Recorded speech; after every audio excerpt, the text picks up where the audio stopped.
Hey, what's up, everybody? Welcome to HeadKick Audio, episode number 25. We're quarter century. Fuck That's it. right. In the theme, you got By the Gods. They created that for us here. And the video you got is courtesy of Imbued Photography. And the dope slideshow that will be probably here by now, you think? That's up to you. Yeah, this will air on what, Monday? So yeah, it'll definitely be up by Monday. So we got a dope slideshow coming to you, courtesy of this guy. We got John Salter, Bellator's saltiest. He's a middleweight contender. He's headlining in what was that fight? While you're looking that up, we got UFC Mexico that we're covering tonight. We were busy with that and interviews, as a matter of fact. I'll drop that at the end of the episode. We caught up with Bryce Logan, who fights for LFA. He'll be appearing at LFA 77 next week, so a week from our current yesterday. Mm-hmm. Yeah. He's a lightweight, 10-4. He's on a 1-fight win streak, so he's looking to make it 2 against Jonas Flock. Should be a good one. LFA 77 features the final of their heavyweight tournament, which I believe crowns their heavyweight champion over at LFA. And John Salter competes at Bellator. Where's your number? Well, it's November 8th. How about that? Friday, November 8th. Bellator 2... It'll probably be like 2:30 or something probably by the time they're... It's somewhere's in there. Yeah. We'll get you a number by end of show. I promise. So, look out for that interview by today, because by the time you're hearing it, it's today. Oh, and stick around for the interview with Bryce Logan. That's happening right now on this episode, number 25. I'll drop the times in the comments below. But since we're pretty light on MMA, we get to kind of goof around a little bit, which we're not very used to. Just a little bit. We're not very used to that. So we tried our best to find the CFFC results online to no avail. And I probably could go and scroll into the Instagrams and whatnot. But that's a lot of work, and right now we're lazy because it's midnight. And we've been working all day. All damn day. All day. So, we're just going to go ahead and do the dang UFC thing. So, UFC Mexico City. It happened. It was a pretty decent card. It was. I thoroughly enjoyed it. As did I. But the main event was very anticlimactic. To say the least. Very. To say the least. It was quite pokey. Or as Yair would put it, pukey. You'll know if you watch the post-fight bullshit. But yeah, so we'll go ahead and start from bottom to top, because there's really not a whole lot to talk about at the top. But Claudio Puelles, he defeated Marcos Mariano, unanimous decisions. We got 30-25s across the board. What was that dude doing in there? Yeah, I don't know. Like, it was weird seeing. He was 6-5. Mariano was 6-5 coming in. Yeah, and Claudio was like 9-2. Like, yeah. What the heck? Like, whose idea was that to make that matchup? I don't know. It was a big head scratcher. I don't know. I'm not the matchmaker. I don't know how that dude's ended up in the UFC. But old fucking G Hurricane just can't seem to get a fight. Really? What the hell's really going on? Book him. Right? And real quick before we move on, I found that number. What's the number? Bellator 233. I was close. Well, I said there was a 2 in it. We were both close. Ish. Right? I said it was going to be 2, and then he said 30-something, so... Yeah, so John Salter versus Castillo Van Steenis at Bellator 233. Yeah, so check out that fucking interview. It's pretty dope. John, really nice guy. I chased that mofo all over, finally got him to connect with us. Glad we did. That one was a lot of fun. Yeah, it was really fun, and it was our very first Skype interview. No, that was our very first Skype interview. Fucking A! There's been so much shit, I'm getting all the fighters confused. Yes, you are. That's why I'm still the fucking MMA white belt. Check him out at the MMA White Belt on Twitter and Instagram. If you want to yell at me for He being deserves it. stupid. Well, okay, look, it kind of evens out because you beat me in the picks again today. I think that's one of, like, the benefits of really not knowing a lot about MMA. You're just like, I kind of think he's going to win. And you could just be like, what? I'm a white belt. I don't know what I'm doing. I don't know what the fuck I'm doing. Well, I didn't do like a whole lot of research, but, you know, I kind of looked at, you know, the fighter records. I mean, I know they don't mean shit, but I mean, I saw their records. I saw who they fought. You know, based off their fighting styles, I kind of was like, okay, well, if they're good in the stand-up, if they can keep it standing, then, you know, they're going to pull off the W. But, you know, if they get taken down because this other person, their wrestling or jiu-jitsu is just that much better, you know, that's kind of how I try to base my picks. Well, that's how you pick fights anyway. That's like verbatim what you're supposed to do, so. So I'm doing it right. You're doing it right, but you're also just like, yeah. I like their hair. Yeah. They're going to win. Right? Well, if you're talking about Angela Hill, you're right. Ben Correia got a W. Believe it or not, she defeated Sajara Eubanks via unanimous decision, and the dances came after. I'm not even going to try to do like a victory dance because I'm not going to look as good as she did when she was shaking it. We'll leave it at that. We'll leave it at that. We like to keep it PG here at HeadKick Audio. Pretty good? Pretty good, yeah. Good, pretty. PG? No, pretty good. Yeah. Wow. I don't know. Anyway, the Bear Jew, Paul Craig, he getting it done. I thought he was on his way to his first knockout in the UFC. I think the first knockout in the UFC. I should open that bitch in a new window. See what we can find out.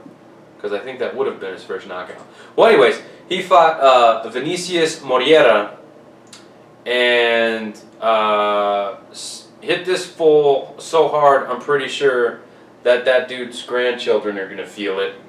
And grandchildren, great-grandchildren. Yeah, the Bear Jew hit him pretty fucking hard. Probably the hardest I've ever seen Paul Craig hit anybody. And, excuse me, yes, Paul Craig is the one that my wife goes nuts over. So we called her into the studio here at Sierra Vista, which is where we're at this week. We're in Sierra Vista. If you can't tell, the setup's a little bit different. We might take a page out of this book and do this over at my studio in Tucson. Yeah, I'm really digging this setup. 808. We still 808. We can't have a show without that. Yeah, we're gonna fucking do that every single time. All right, I'm gonna put you back over here on this screen. I'm gonna check it out on my phone. Okay, so while he looks that up, I'll tell you what, Paul Craig not only is the dude, like, he's pretty funny. I like the build-ups to his fights. The way he talks is pretty fucking cool. And he finishes guys. So his fights are usually pretty exciting. Someone's getting finished. He's getting knocked out or he's submitting the guy. Because that's usually how it goes. He tagged this dude with his hands, hit him with a nice knee, dude goes down, bing bang boom, and then sets him up with the rear naked choke, done, gets him out of there in the first round.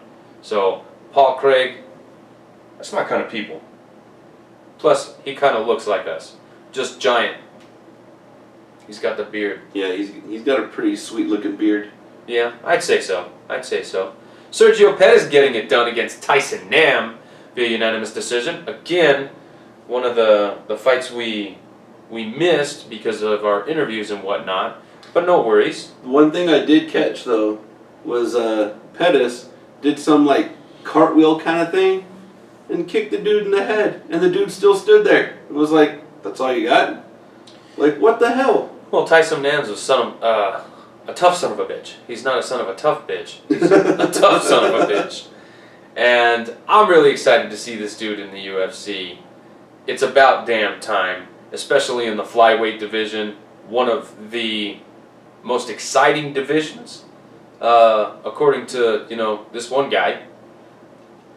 I think the flyweight division's one of the best out there, and Sergio Pettis coming back down from bantamweight, weighs in at 124, not the 126 allotted, but 124 after spending his last few fights at bantamweight, and then gets it done convincingly.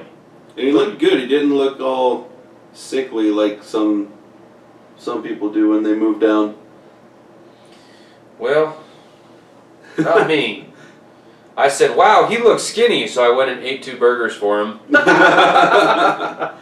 All right, now real quick on the Paul Craig thing, you said that would have been his first knockout in the UFC, correct? Yeah, just the UFC because I wouldn't know about his other record. Yeah, well, he did have a KO win earlier in his career, but in the UFC, he does not have a KO victory. So that would have been the first one if he would have got that. And correct me if I'm wrong, but all of his fights end in a finish. I don't think he's got one decision on his record, does he?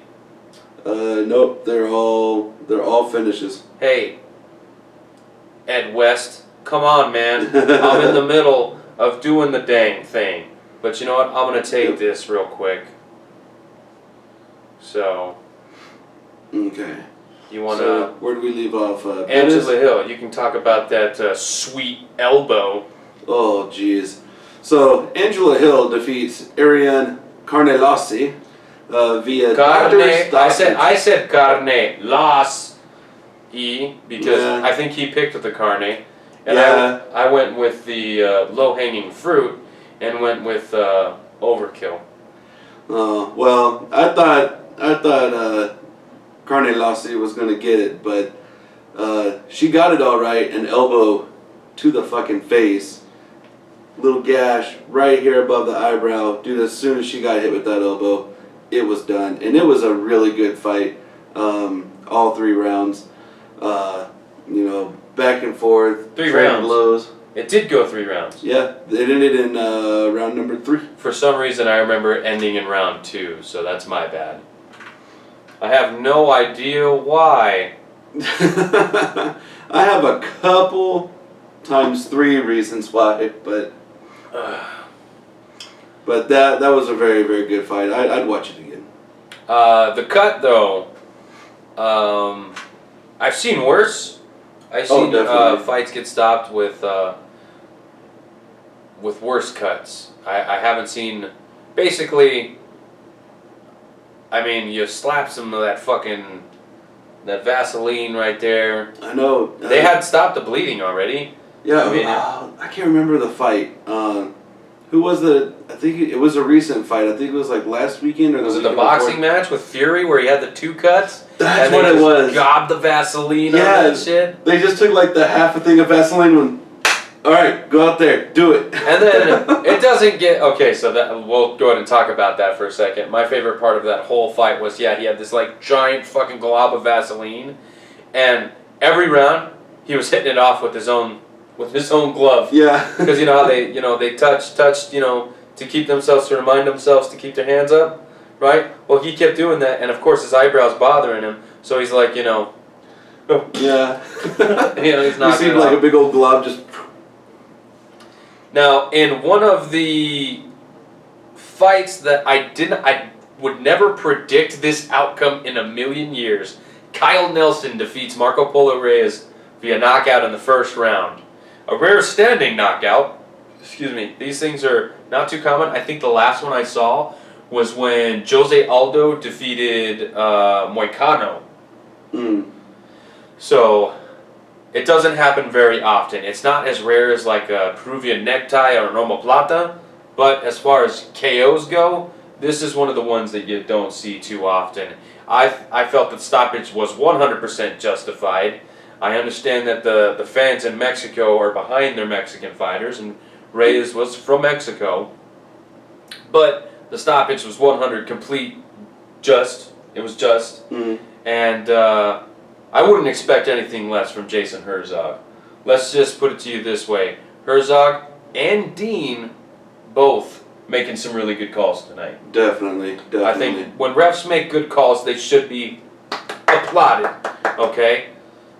You can't just fucking shit on them every time they make a bad call and then don't say anything when they make good calls. Because tonight, good reffing happened. Is that a hashtag? Should be a fucking hashtag. Well, we're making it now. Okay. Tomorrow, though, remind me, because I'm not... You might be hearing the notifications going off, because I'm in mid-conversation. But it's been a conversation hours going now, so I'm not sure if it's going to be one of those ones that's just going to carry to, tomorrow and the next day. Yeah. So, in your prelim main event, Jose Quinones defeated Carlos Joaquin, or Joaquin. Joaquin? Joaquin. Joaquin? Joaquin? Joaquin? That's actually how I remembered that. Nice, nice. So Jose had a large lead by the time they got to the third round. He was clearly up 2 rounds to nothing. He was using a very good game plan. He kind of did the Carlos Condit versus Nick Diaz, if you remember that fight at all. Nick was coming forward. Carlos was using his footwork, to not get stuck up against the cage and, get trapped by Diaz, because that's what he's going to fucking do. And Carlos Condit said no. And this is kind of the same thing, except for there was a lot more offense in the first 2 rounds from Quinones than there was Condit Diaz, but those guys are bigger. There's going to be less output. That's understandable. But I didn't see Quinones step off the gas come the 3rd round. I mean, I think the pressure, not the pressure, but the offense was still there, because Joaquin was the one that kept coming forward. I think that's going to be a thing. Whenever this guy fights, expect that sound to come out of my mouth. But, I think Carlos could have done a little bit more to get on the inside, being the shorter fighter with the smaller reach. I got these little T-Rex arms, so, I mean, you got to know that if you're at a disadvantage, you got to find a way on the inside and, take some of these things away. You can't just come forward and let the guy run away from you. You got to use angles, cut off the cage. I mean, there's a whole lot of shit that he could have done. Instead, he just plodded forward and tried to take the dude's head off and whiffed a whole bunch. Now let's talk about this motherfucking KO of the Year candidate, Stephen Ocho. Oh. I said I don't fucking know. Anyway, it's late. I get a pass. But it's usually late when we do these things, so I always get a pass. Well, it's earlier than we normally do it. Is it? 12 is early? Yeah, normally we don't do it till like 1. But that's just because we're goofing off a little bit, and then we're like, oh fuck, we gotta do this. Yeah, probably. Well, let me just put it to you this way. Martin Bravo was in control of this fight. Oh, sorry, not Martin. But they were in Mexico, so it's Martin. Martin Bravo, he was in control of this fight. He was dictating the pace. He was winning. He was winning this fight. He did not need to go throw spinning shit at Ocho, and he paid for it. Big time. He became, I believe it's the 7th person in the UFC's history to be knocked out by spinning back fist, and Stephen Ocho Peterson becomes the 7th person to win via spinning back fist knockout. He joins Paul Felder, John McDessie, a whole slew of other, They knocked somebody out with a spinning back fist. So I'm going to go ahead and say they're badass. I think that's appropriate. Definitely. So, but it was fucking sweet. It was fucking sweet. I really like that shit. And, well, we'll get there. We'll get there. So, Steven was taking a pretty good ass kicking. Yeah. I'd say he was down, but he was not going to be out. But that's what you can expect. Peterson's always going to be a tough guy. You literally have to kill him. I don't know. Would you really have to go that far? He's that tough of a dude? He's that tough of a guy. You would have to, like, I don't know. If you're not going to kill him, like, bring a baseball bat so you could at least use that. Because the dude just doesn't go away. He's a tough SOB. That stands for son of a bitch, if you don't know what SOB means. What? I know. Shit, where the hell have I been? Irene Aldana defeated Vanessa Mello via unanimous decision. Mello taking this fight on 5 days' notice. Came in a pound heavy for each day. And, lost 30-26 for her troubles on all scorecards. So, Aldana, look, she's good, okay? She's good. I would have preferred the original matchup. I believe she was originally matched up with Marion Renault. That's a fight that I am still interested in. That's the one that I want to see. Do you think they'll rebook that, even though she's already won? Well, she won this the win fight? over Mello does nothing for her as far as the rankings are concerned. Mm-hmm. It probably does enough to keep her spot, and since, the bantamweight division, doesn't have a whole lot of fights on the horizon as it is, it does enough to justify her standings in the rankings. But I don't care. I want to see Renault. I like that fight. Mm-hmm. I think it's a good fight for both of them, and I think Renault got injured. I think that's what it was, if I'm remembering correctly. Which, who the fuck knows when it comes to my memory. It's very, very true. I do not have a good one. Anyway, Askarov did not defeat Brandon Moreno, and Brandon Moreno should have, but didn't defeat Askarov. They did a split draw, which is what I thought the next fight was going to be, but it wasn't. Mm. I don't agree with this decision, much like not agreeing with the next fight's decision. Yeah, I thought... Now, don't get me wrong, it was a fun fight. Oh, definitely a fun fight. And this is one of those occasions where the judges probably like, oh man, that was a great fight, there is no loser. There's still got to be a loser, especially when there is one. There was definitely a loser here, and I felt Brandon Moreno did enough to win this fight. Yeah. Was it a close fight? Oh, hell yeah, it was a close fight. Yeah, I gave Moreno the first round. I gave Askarov definitely the second round. And then Brandon, third round, dude, dominated that third round. So I would have gave Brandon Moreno that fight. I didn't see that as a split draw. Okay, well, I wouldn't say any round was dominated, but when Brandon Moreno had the better positions, he did more with them. When Askarov had the more dominant positions, he just wasn't as busy as as I would have liked. Yeah. So I don't believe that takedowns and all that. Like, you have to be busy with them. Otherwise, they don't play a lot in my scorecards. If you're just laying on top of a dude, yes, he should be getting up. But if he's elbowing you and fucking, putting you in bad spots, via, submission attempts, then I'm going to go with the guy that's on the bottom. You know what I mean? Yeah. Whoever's being the most offensive. I don't care what position you're in. As long as you're landing, because I don't think whiffing is going to win you a fight. Yeah. Definitely not. You got to hit. You got to connect.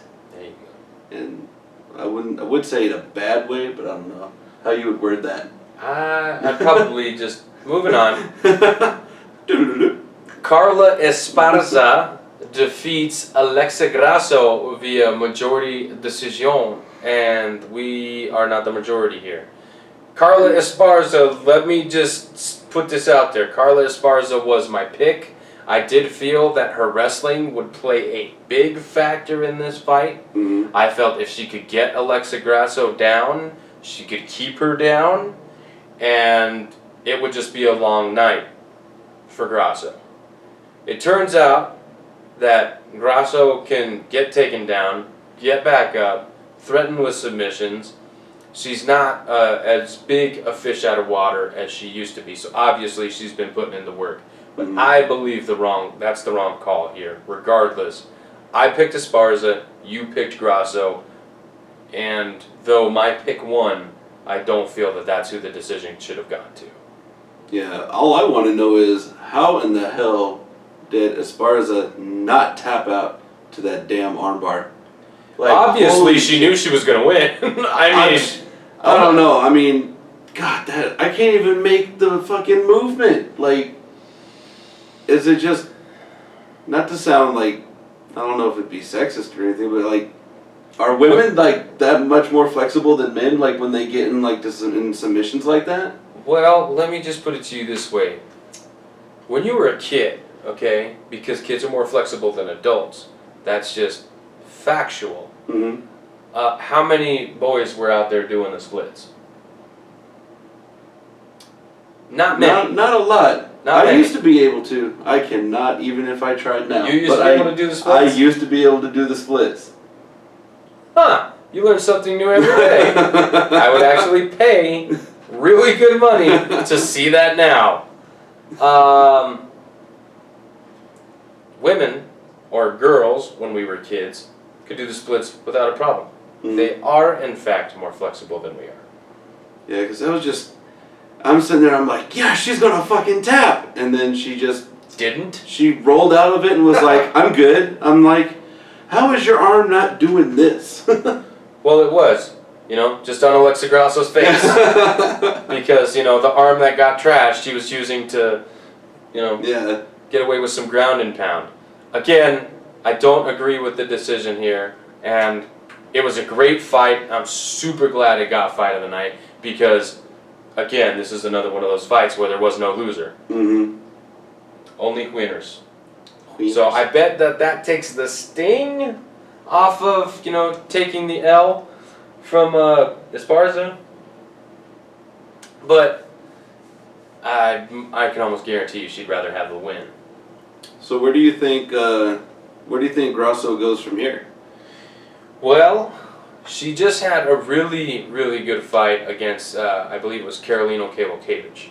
Mm-hmm. Okay, if she could get in there against another striker, I think if there is no ties or friendship with Angela Hill, because I believe they're in the same division, Grasso versus Hill, have they fought before?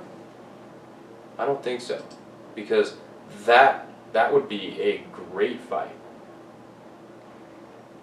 Alright, so Mm-hmm. it does not look like they have fought, at least within the last 1, 2, 3, 4, 5, 6, 7, 8, 9. At least in the last, well, including this fight, last 10 fights. Then going all the way back to her Invicta career.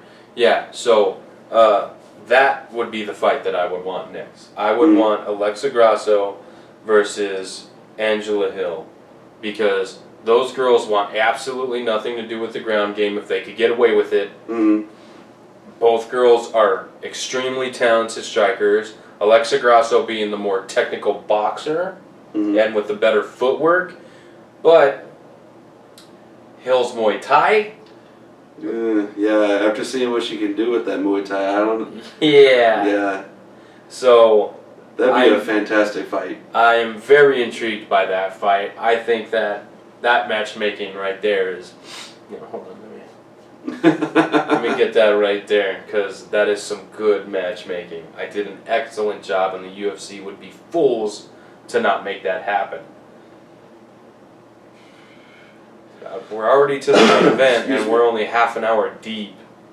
How do you like them apples? That's okay. We got the interview with Bryce Logan to help take up some of the time here for episode 25. So it's going to be a fairly short one. Mm-hmm. Because this fight was all of 15 seconds, I can talk to you more about the aftermath than I can the actual fight. Herb Dean said, "Are you ready? Are you ready? Okay, fight." Circle, circle, circle. Swipe. That's all she wrote. Did he swipe left or right, though? Well, he got a little bit of both. Because when the hand came down, and this is what I'm talking about when I say I watched the fight ending sequence from multiple angles. Okay, in the beginning, he pointed out that it looked like he got poked in the... It was the right eye.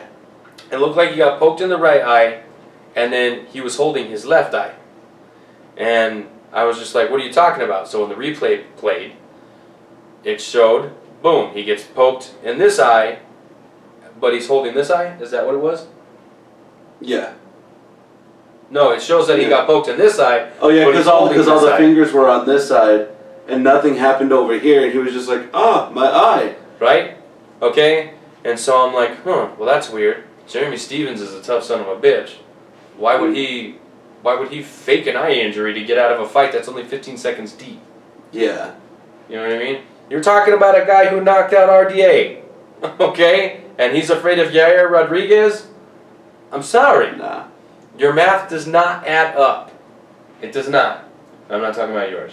I'm talking about all the people on Twitter that were saying, oh, he was, he's using that as an excuse to get out of the fight. Gotta say it. Fuck you. Okay? Jeremy Stevens wouldn't do that.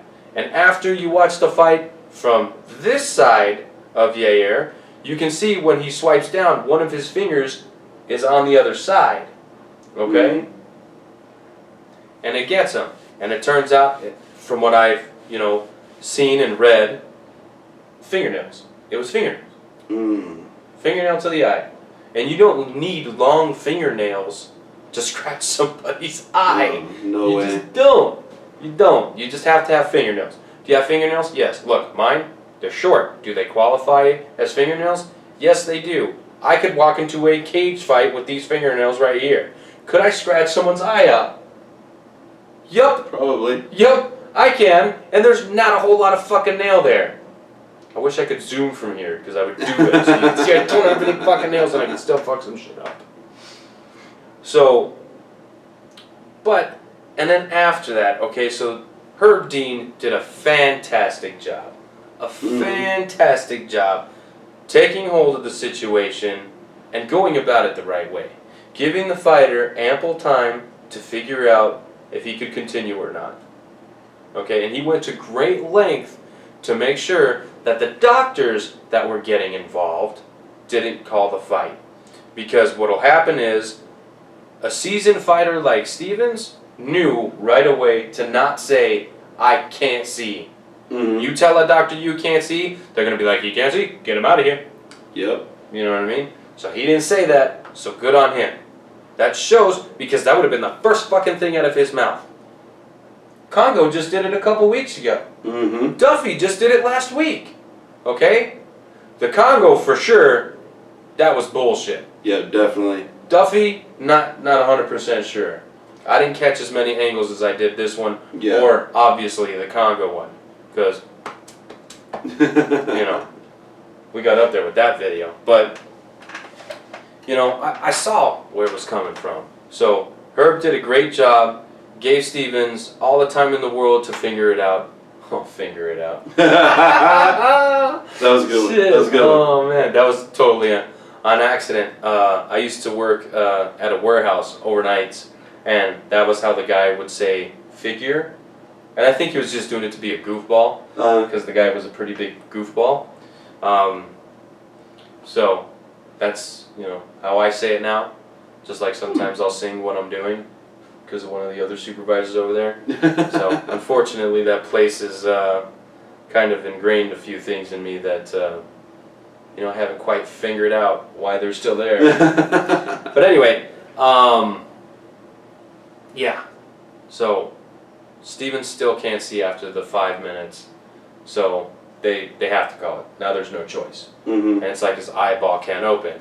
And, you know, for the life of me, I'm like, okay, look, if I force my eye closed, like, you can still pry it open. You can still pry it open. I'm just fucking my eyes up. You know what I mean? But you can still, like, pry it open.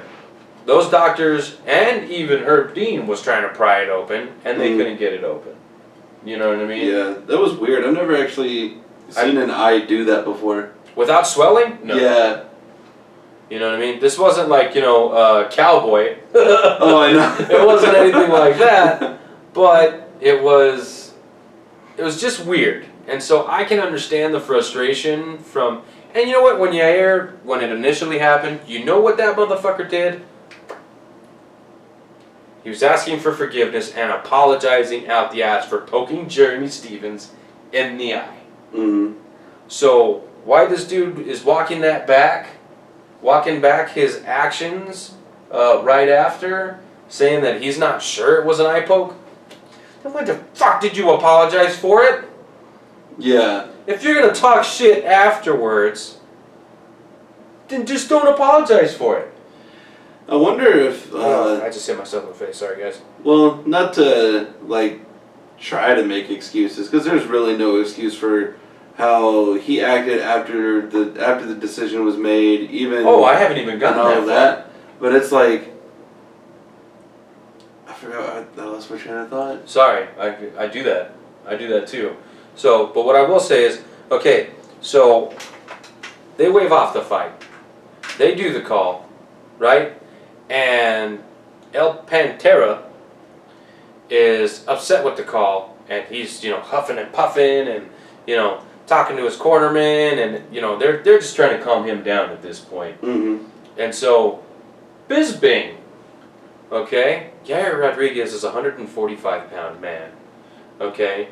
Bisping went over there to, you know, console him and, you know, try to get the post-fight interview done, because that's Bisping's job now, and he had a job to do, so he was trying to do it, but he's also a former fighter, former champion, and knew what the dude was going through. And Bisping, being a guy that has gotten his eyes fucked, Mm-hmm. you know what I mean, to go over there and have to ask those kind of questions, I don't know. Like your computer's Right? asking you? Yeah. So that was already, like, that's a tough thing to do for Bisping, because he's been where Stevens was at. Mm-hmm. Okay? And Pantera, like, fucking shrugged him off and was fucking yelling something at him in Spanish, and then turns around over to his corner. Luckily, his corner calms him down, and they're able to do the post-fight interview. But it's like, bro, calm your shit down. I get that you're frustrated, but Bisping will clean your fucking clock. Hell yeah. You know what I mean? And I remember what I was gonna... Okay. I remember my thought. Did you have to clean a clock? Is that what I think that's what happened. It was cleaning up there. So, do you think it probably was all that adrenaline? Because, I mean, you know, both these fighters, Yes and no. they spent a lot of time getting ready for this fight, and for it to end this way, you know, you have all that adrenaline to go in there, and then this happens, where the fuck does it go? So, Okay. do you think he was just kind of letting that all out, or do you think he was just being a dick? Well, I don't want to shit on Yair Rodriguez, but I mean, the dude did a lot of things incorrectly throughout this entire process. I've seen fighters go through a hell of a whole lot more, you know, actually get into a fight, not have this happen 15 seconds going in. So I don't, there's not an excuse for the way he acted, and there's really not an excuse for how he's acting now. And all I can say is, look, book the rematch. Let these guys settle it, okay? Because I can say whatever the fuck I want. He can say whatever the fuck he wants, and MMA Twitter can say whatever the fuck they want. It's not going to change the fact that this fight didn't happen, but needs to. Yeah, definitely. Because, I mean, you can't really... All you're going to do is piss Jeremy off. saying that he's, I trying to think get he's out of this already fight. pissed off now. I think once he fucking reads Twitter, he's gonna be like, you know what? Fuck these little bitches. He's got to, let his eye this. heal before he reads anything. You But can still read with one eye. Just you're a fucking pirate now. Come on. yeah, yeah. I don't know. I don't want to get into like the whole thing where we just shit on one guy and because it's a real fucked up situation. Yeah. I mean, Yair didn't mean to poke Jeremy in the eye. And you know what? Yair should have just been like, you know what, guys? I'm sorry. Mm-hmm. Let's do this. Let's run this back as soon as possible. That would have, and just leave it at that. Hey, I don't know how bad his eye is, but you tell Jeremy that as soon as he gets healed, we can book this rematch. Yeah. None of us took it. We didn't get hurt except for his eye. So as soon as the eye is better, we're ready to go. Because you don't need your eye to stay in shape. You really don't. Yeah. What is the, I guess, worst crowd reaction that you've ever seen? Because after this, the fans there in Mexico City, they started throwing water bottles, Gatorade bottles, just Beer. all kinds of shit all over the place. When the goddamn commentators have to hide under the table to do their final call, that's when you know it's fucking bad. Yeah. Okay? So aside from this, what's the worst one you've seen? Because I've seen some bad ones, but they haven't been in the MMA world. Yeah, no. WWE's a little bit worse. Just slightly. I forgot what year it was, but it was around the ECW era, like that little time frame.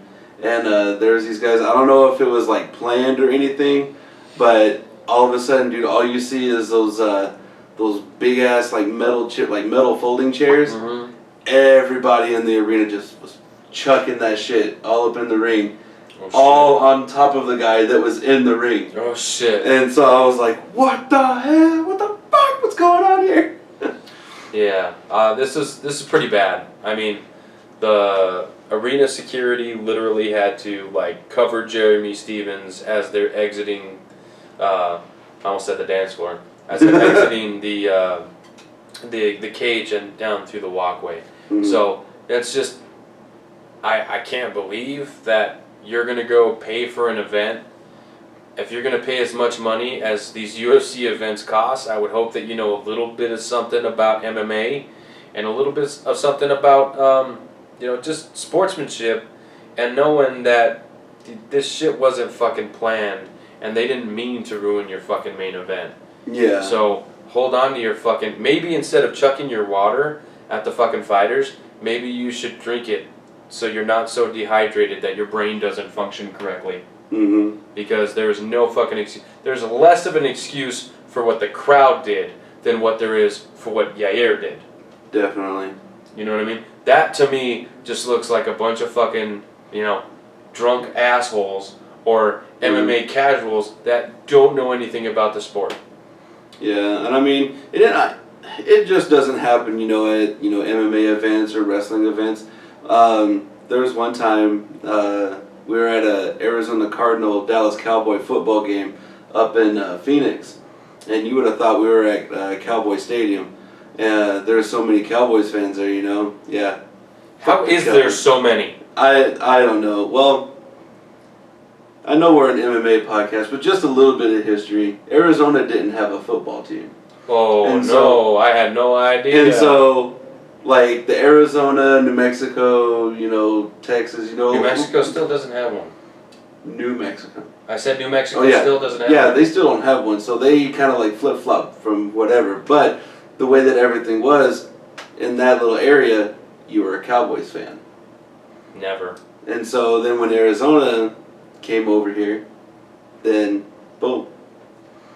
You still have Cowboys fans. So Arizona wasn't established until we had the Cardinals? Is that what you're saying? Pretty much. Well, I believe they actually. I believe the state is. They actually relocated. Like a lot of teams, like they'll relocate. So like the Houston Oilers, they ended up moving to Tennessee, and now they're the Tennessee Titans. And so I forgot where the Cardinals came from, but I think they came from somewhere back east, and they relocated out here. And so that's when you got the Cowboys fans, Cardinals fans, all that good stuff. Okay. We done with the foosball? A little bit. And to get back into this MMA stuff, Texans suck. so far they do. I'm not gonna lie. I'm not even gonna lie. Hopefully they win today. Post-fight bonuses? Post-fight bonuses. Let's do it. You got Steven Peterson. He's lining his pockets a little bit, Mo. You also have fight of the night with Carla Esparza and Alexa Grasso, and I kind of let the cat out of the bag on that one. Yeah, My bad. It's all right though. It's all right. And then the final recipient of some extra moolah, Paul Craig. The Bear Jew. Got it done, and now he's just $50,000 richer. 50,000. 50,000. Well, I think maybe Hill gets a locker room bonus. I thought her win was pretty sweet. So that's if there's any like locker room bonuses, the undisclosed shit, the shit that they don't tell you about. Oh yeah, where definitely. they're just like, don't worry, you're getting a check. Don't worry, we'll take care of you. Yeah, I hope some of that shit comes her way. So we're gonna go ahead and introduce you guys to LFA 77 lightweight Bryce Logan here after we tell you about next week. We have UFC Copenhagen, which Jared Cannonier is headlining versus Jack Hermanson. That's a middleweight contender bout. That could be a title eliminator at this point. Mm-hmm. We interviewed Jared Cannonier, so you could go look for his interview on our YouTube page under the tab UFC. So just go under that. And so we got UFC Copenhagen. There's also a Bellator card. We're talking about LFA 77. That's on Friday. So there's two Bellator cards, I believe. Henderson versus Jury and Gallagher versus who? Roman Salazar. Yeah. I think that's what it was. Yep. So we're gonna be checking him out. He got the late notice call for Bellator out in fucking Dublin. He's going to Ireland. He's gonna fuck somebody up. I think so. So I'm looking forward to next weekend. You guys enjoy Bryce Logan. All right. So we are here with Bryce Logan. He fights at LFA 77 against Jonas Flock. I hope I'm pronouncing that right. I think you are, but I'm not sure either. All right. Logan is 10-4, coming off a win over Kenneth Glenn at LFA 64. So correct. Yeah, I'm hoping I'm correct here. Turning the light on before we get to LFA 64 was back in Sioux Falls. Yeah, I fought Kenneth Glenn. He was 8-4 at the time, but he was a tough veteran out of Minnesota. He's fought a lot of tough guys. I'd been on a few cards with him before as well. I hit him hard a lot, a couple times, and I was like, man, this dude's tough. Like, I'm used to hitting guys and getting some sort of a reaction out of him or something. But yeah, he was tough. I hit him, and I was like, man, that one had to have hurt. And he's right there in my grill still coming at me. So I was like, dang, he was game. It was a good fight, though. He was a nice dude. It was a fun fight. Right on. Yeah, actually, your last 4 fights have been against a bunch of tough guys. You got Dakota Bush. You took his O. No longer undefeated there. You fought a couple of fights over in CES. One for CES and one for Bellator, actually. Oh, yeah. Okay. Yep. So you've been bouncing around between promotions. Is this like a lot of one-fight deals going on, or is we just take? Like to, myself and my manager, we like to keep our options open. Like I would, if Bellator would have offered me a contract, I definitely would have signed on and taken it. But they were only interested in a one-fight deal, and LFA's been super good to me in the sense that they allow me that freedom to kind of go out and find other fights if they're available. just because sometimes just where they line up with their dates and stuff, they're not able to keep me busy all the time exactly when I would want to fight. But I have a good enough relationship with them where, you know, they know I would prefer to fight for them until I get signed at a bigger show. But just for the sake of me staying active and keeping the train rolling in the right direction, they obviously don't mind if I take other opportunities, as long as I'm not choosing those over a fight for the LFA. You know, I would never take a different fight if I had an LFA fight on the table. But if I don't have anything signed or on the books, you know, they have never had an issue with me going out and getting some work elsewhere as well. So I've been appreciative of that. But yeah, man, the last couple fights, that Bellator fight, I lost to DeMarquez, a split decision in Sioux Falls. He was a tough opponent, game opponent. He ended up fighting for the LFA title in his next fight after that one. And I was like, man, could have been me. That could have been me. We were right there. Yeah. And I took that CES title fight against Nate Andrews out in Rhode Island, and man, I will say I underestimated him a little bit. I looked at his kind of the quality of opponent that he had fought, and I wasn't super impressed, you know. And he had all these first round finishes, and I was like, man, but I didn't feel like he'd fought anybody up to my caliber to that point. And I stepped in there, and I was like, man, this guy's legit. And now he's in the PFL playoffs, and he upset Magomedov in his last regular season fight, who is the guy that was the runner-up last year at lightweight. And I was like, man, I wish I would have went into that fight like knowing what I was going up against, but also like gives you a little perspective, because I was a little down after that one. I was like, man, I got humbled a little bit by this dude.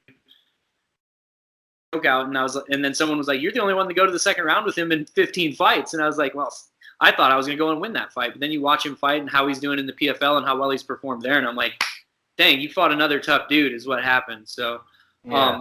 And for me, the big thing for me is to get over that hump. I want to be that guy. So I need to beat one of those guys, and I want to be that guy that goes on and the dude's like, hey, man, I fought a pretty tough dude. I'm okay with losing that fight.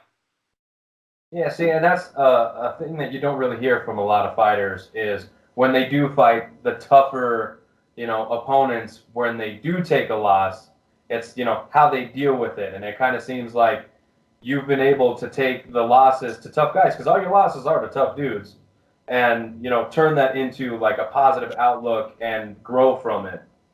Yeah, for sure, man. Like, it's hard to say this anymore because Khabib's proven everybody wrong. But not many people can go through this sport without being beat, without being tarnished. It's a fickle sport in the sense that you could be fighting somebody half as skilled as you, but they're still skilled enough where if they touch you one time the right way, that fight could be over. And if you ran that fight back 99 times out of 100, you beat that guy. But there's always that possibility in MMA, and that's why I feel like it's so hard to get through undefeated. You're never, if you're not learning from your losses, you're not getting better. It's kind of how I feel. But no, and I agree with you 100%. And there's also the factor of sometimes you got to navigate your career through tough guys, and it's more about a performance than the W.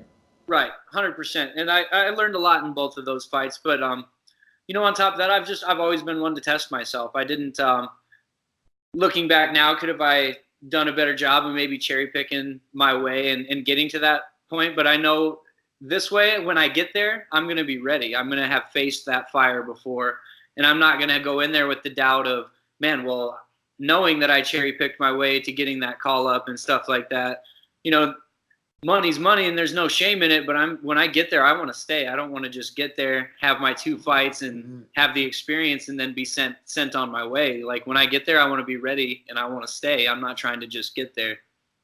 Well, and it's also the road is as important as that next step, getting there. You want to make sure that at the end of your career, you can say, I did everything I could. I fought all the toughest fights.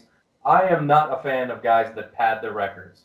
I'll tell you that much right now. I'm definitely not a fan of it. So seeing guys like you, and an interview we did just yesterday with Bellator's John Salter, he did the same thing very early on in his career. He was taking all the tough fights, and it's like, that's what I want to see.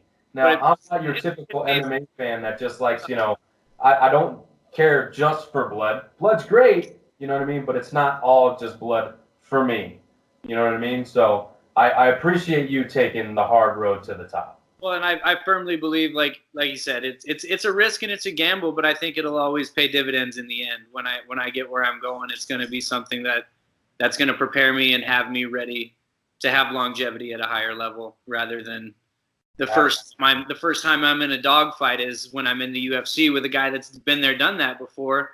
And he's going to come out with the win. He's been there. He's been in the fire. He's felt that uncertainty of not knowing if you're going to win a fight. It's really easy going into a fight knowing, yeah, I should win this fight. I should win this fight. It's different to mentally prepare and go into a fight knowing, like, yeah, this guy's tough too. He could knock me out. He could choke me out. Like, having to deal with that mentally and still go into a fight, I think, is super important as well. Like, for preparing you for that next level. It's really easy to prepare for fights when you should win, when you know you should win, when you know you're more skilled and better than the opponent. But how you prepare and how you get ready when it's a true toss-up, and like, this guy has the skills to put me out and I have the skills to put this guy out, that changes it for me as well. Just a higher level of preparation and knowing, like, hey, this guy's skilled and he's good, rather than, yeah, I should choke this guy out in the first round. Like, that's always in my back pocket. If I get in trouble, I know I can just grab this guy and overwhelm him and choke him out. Like, so like I said, it'll pay off for sure. And I think that's why when I got offered a 12-3 opponent without knowing much about him, I was like, yeah, let's do it. Let's run it. I'm not worried. Let's do it. Like, he might have the skills to put me down, but I know I'm good enough to put this guy out too. So let's run it. I know I've prepared for these guys before. And so the stress level every time for me is just going down and down, and I'm just getting more comfortable in there. So yeah, plus it'll make it much easier to take those fights. So Yeah, definitely. you got anything for Logan over here? Well, yes, I do.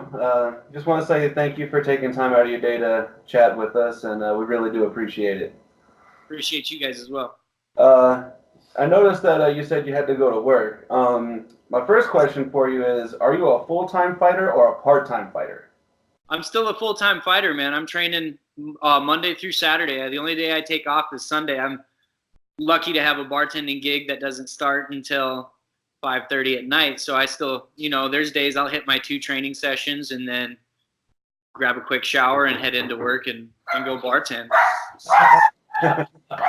Got the dogs here too, making a bunch of noise. At home, that's usually my issue. Right.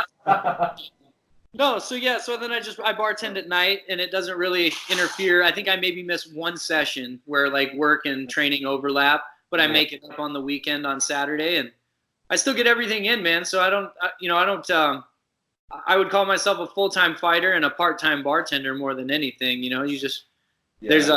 Unfortunately, we all, that's the goal, is to get to the point where I don't have to work a second job and I can just completely focus on that. But I like bartending too. It gives me a little bit of a social fix. It gets me out of the house. I get to talk to people without having to make my own plans. I just get to go to work and get paid, and they come to me. So let me jump in here real quick, because you're training out of Arizona, so that means you live here in Arizona, right? Yes, sir. So that means nice. When we're in Phoenix, because that's where you're at? Yeah. We're coming for a drink.